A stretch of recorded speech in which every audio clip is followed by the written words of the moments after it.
Damian Irvine, here we are, preparing for another match, and you've just celebrated your third anniversary at Ebbsfleet United.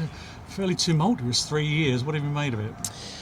Oh, it's gone quickly. That's the main takeout from it. It seems only like yesterday you and I met for the first time down at Stonebridge Road, and what was a pretty tumultuous time then for the club, to be fair. In the macro climate, I think, and what's been going on in the world, it's been a crazy 3 years. It's been, a lot of ups and downs. We've had the pandemic and financial crisis issues and all sorts. The leagues have stopped and started again. But from a club's point of view, it's been a good steady 3 years. Hasn't been easy, but it's been a steady 3 years going the way that we'd hoped when we sat down, you and I, and you asked me what I'd hope for the next 3 years.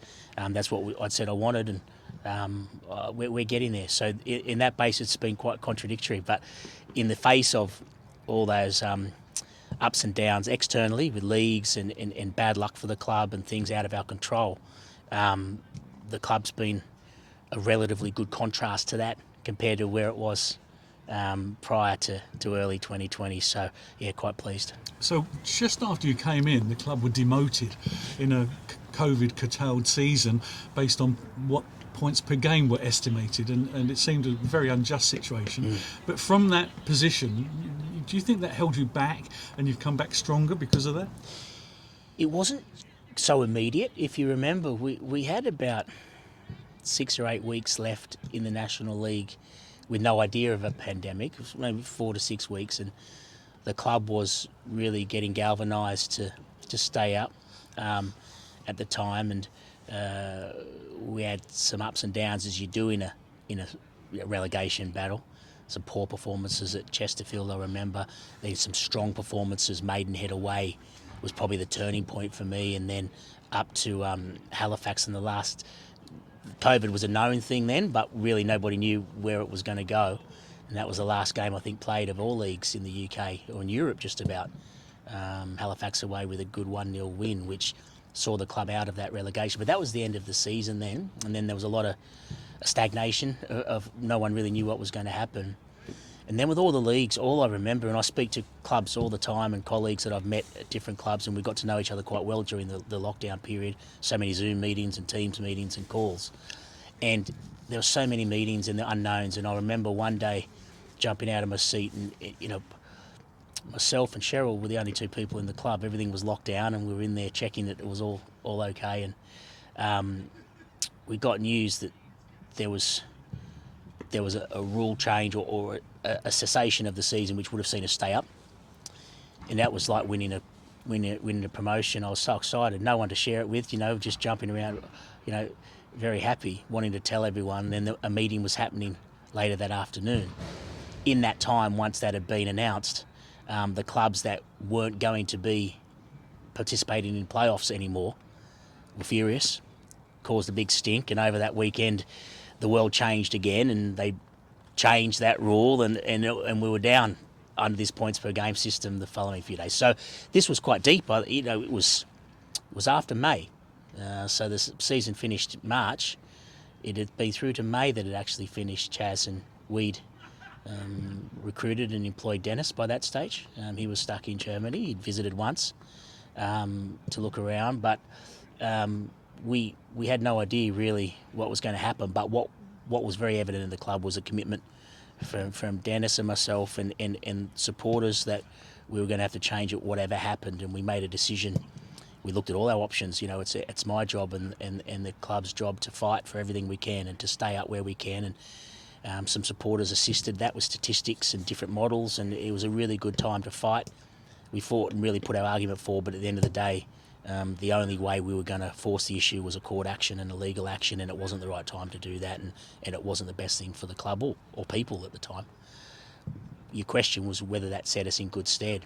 At the time, I wouldn't have said it all. We were so keen and willing to go with Dennis into the National League and do it. But we've learned a lot in those 3 years, and what it's taught us all, and the supporters of this club knew it anyway. It's always been the case. But it certainly showed me and reminded me and Dennis that a little bit of adversity isn't a bad thing. It makes you want and need things more day to day and clearly focus. And what you're seeing this year to the point we're at now, it's just a reminder. We remind ourselves every day of what it was like then. Have it out of your hands, and when you've got things in your hand, it focuses you to really make it pay. And I think that's where we're at. So yeah, I think it's been a benefit in hindsight. You mentioned recruitment of Dennis. That was a very bold step to take. I mean, at this level of football, I mean, probably unprecedented. And to bring in a manager from Germany who didn't know the league, didn't know the country, it was very unfamiliar. It was either going to be a venture that ended in glorious failure as a good attempt, but it didn't quite work out, or it may have ended up as an inspired decision. And here you are, 3 years down the line, it's looking like a fairly inspired decision, isn't it? Yeah, because it was made with a really robust and measured process. It was made not on heart or ease. It would have been very easy to employ someone from up the road, which is the norm. But you got to put the work in. That's the most important role in a football club. And too often managers, and I think I said at the time, are appointed for other reasons. They're known or they've gone well elsewhere, they're former players, whatever it might be.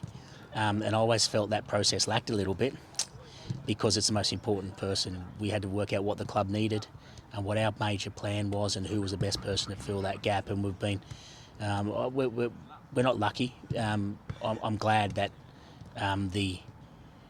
the process we put in place then and the thought and hard work, I'm glad that it rang true. And it is ringing true now. The key is that with support from the chairman and the ownership not wanting to change. We sat down, you've got to give a process and a person time, and it hasn't all been easy. But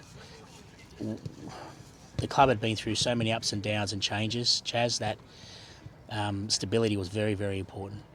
And to have a stable manager that you trust and works so hard. And Chris, who came across as well with Dennis, they work so hard, and they genuinely are here for Absolute United and the success of this club every week. That's all they care about and are focused on. That's pretty special, and that has to benefit the club in the long run. I know you and Dennis speak with the same voice. You're of one in your opinions and your attitude to the job and the club and the supporters. I mean, where you stand now after 3 years, you're on the brink of achieving something very significant. And when I talk to the senior players after games, and we do interviews and say, well, what have you got to do right now? And it's take one game at a time. Everybody is very focused on small steps. And I guess that's the same with you and Dennis. Yeah, well, we've felt and we've been absolutely gutted when you think the big picture is in your hands and it's taken away, like you have, and like everyone was there in May has, and like the first season when we couldn't just play games. So we take that for granted so often, and if you've come out in people that work in football and are part of a football club, and if you've come out of COVID without a new appreciation for how lucky it is to be playing football and training every day and that, then you haven't listened to the world. You haven't worked it out yet. And we've worked that out. We've felt it. It was tough times, and now we're it's still going to be tough times. It's not easy. So we've got a real. When the players say 1 week at a time, that's not them making a cliche out of it or not. That's all that matters at the moment. It's all that matters. The result will come. That's a symptom of every day, every week. And when you get that mentality, then you get over the line. When you go early and think you've done it, football's got a wonderful knack of reminding you haven't yet until it's over the line. It's hard to talk about the future because nobody knows about the future. We can only talk about today. And as you sit here today, looking back perhaps on this season and the last 3 years, what gives you the most satisfaction in what you've achieved? It's not on field. It's not the relationship that we've got with our manager, with the owner. It's not all those things. What it is, the satisfaction is that we are, and when I say we, I mean the club, supporters, everybody, all staff, is that we're in a position now that we're thinking every Monday morning about football, about the next game, about training, improving that. And the club hasn't always been in that position. And that's given me the most satisfaction. It's been really tough, Chaz. And every month, it always is a challenge. This club's got challenges like every other club has got a challenge, but we're respected in the league. I think you said to me day one, you want a club you can be proud of.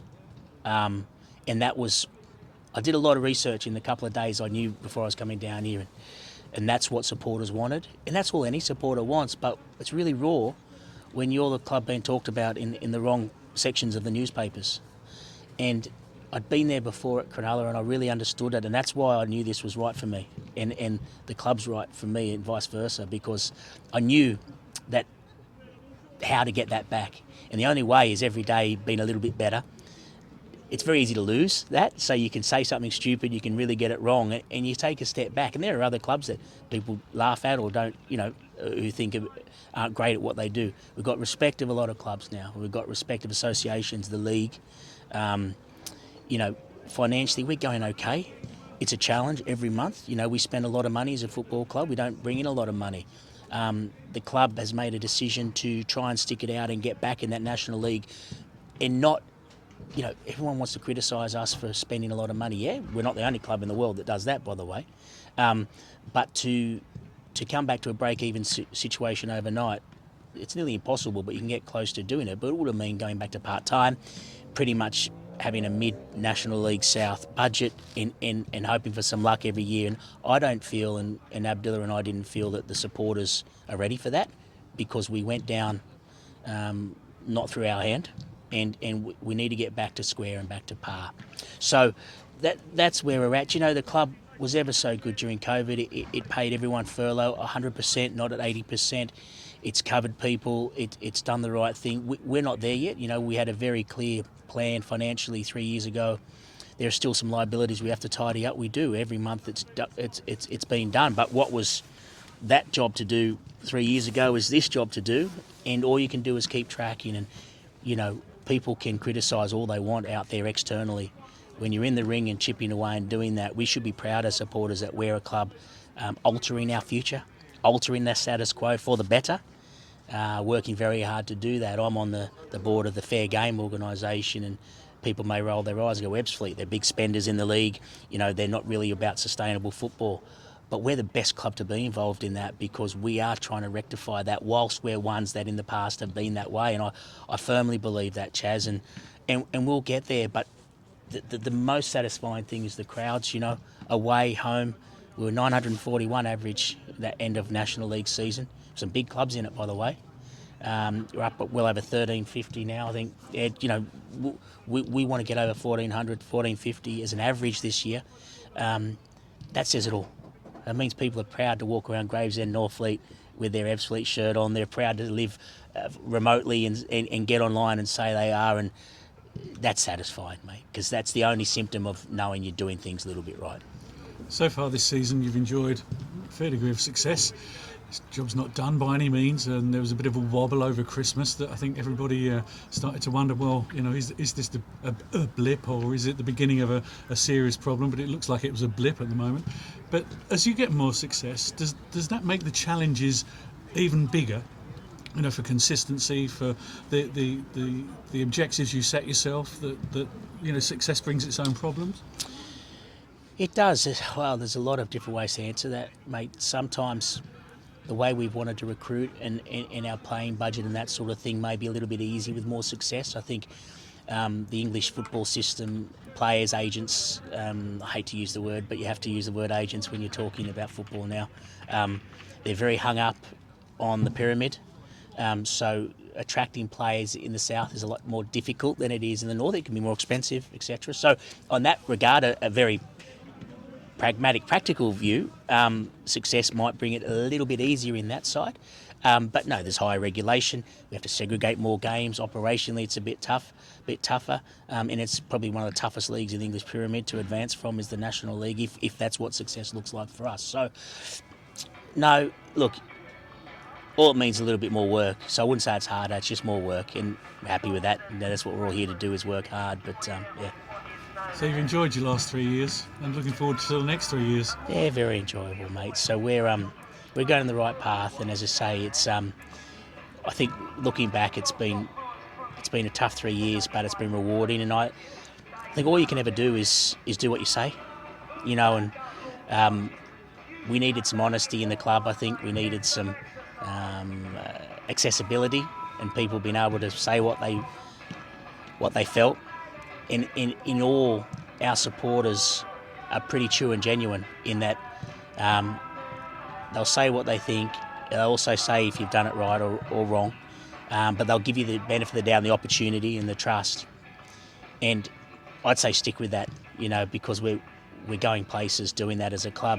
You talked about the blip at Christmas, and people, rightly so, they don't like to see us lose, particularly not to Dartford in that fashion. But I was really calm about it all.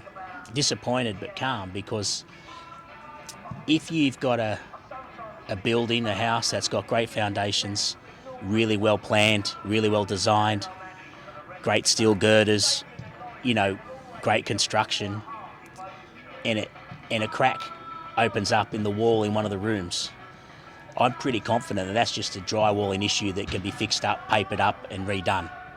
And the next week it's an equally strong and progressive building. And that's what it was with us. I strongly believe that. If you've got foundation problems and it wasn't built right and it was rushed, then I'd say, well, let's move out until we can get it fixed. So, we're slowly but surely on the right path, and it's a massive 4 weeks, let alone a massive 4 months ahead for us, and everyone's patently aware of that. But very, very grateful for all the supporters for buying in. It's hard. It's hard to trust people.